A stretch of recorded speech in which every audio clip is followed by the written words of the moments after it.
Penyanyi dangdut Cantika Davinca membantah dirinya bersama sopirnya, Febrian Fitrianto, mabuk saat kecelakaan terjadi di Jalan Raya jurusan Kawedanan Lembeyan, tepatnya di Desa Tulung, Kecamatan Kawedanan, Kabupaten Magetan, Jawa Timur, pada Jumat malam, 3/10, pukul 20 waktu Indonesia Barat.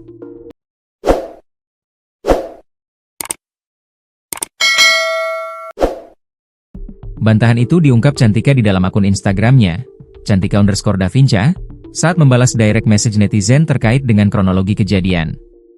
"Iya kak, ada yang bilang kita semua mabuk, no ya temen," katanya dengan membubuhkan emotikon sedih. Cantika pula menepis isu bahwa dirinya yang menyetir Toyota Innova Reborn dengan nomor polisi AE9 Ken itu. Menurutnya, banyak narasi yang mempertanyakan dirinya menyetir sendiri, padahal usianya belum cukup.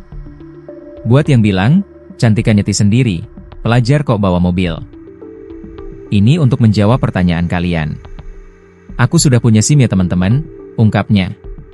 Terkait saat kejadian, Cantika menegaskan bahwa saat itu yang mengemudi adalah sopirnya.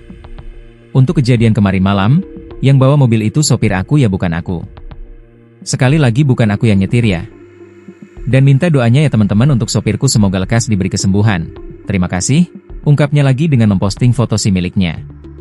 Diketahui, peristiwa kecelakaan itu terjadi di Jalan Raya jurusan Kawedanan Lembeyan, tepatnya di Desa Tulung, Kecamatan Kawedanan, Kabupaten Magetan, Jawa Timur, pada Jumat malam, 3/10, pukul 20 waktu Indonesia Barat.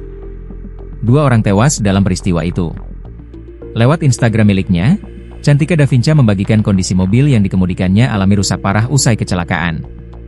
Ia pun menyampaikan permohonan maaf dan berharap kejadian ini menjadi pelajaran agar lebih berhati-hati dalam berkendara. "Mohon maaf untuk semua yang terlibat. Tidak ada yang ingin terjadi, halangan tidak ada yang tahu, musibah tidak ada yang tahu, semoga dari kejadian ini kita bisa belajar banyak, tetap hati-hati berkendara ya semuanya," tulisnya, Sabtu, 4 Oktober 2025. Lebih lanjut, ia juga menyampaikan turut berduka kepada kedua korban yang tewas. Cantika Davinca juga menegaskan akan bertanggung jawab untuk keluarga korban yang ditinggalkan.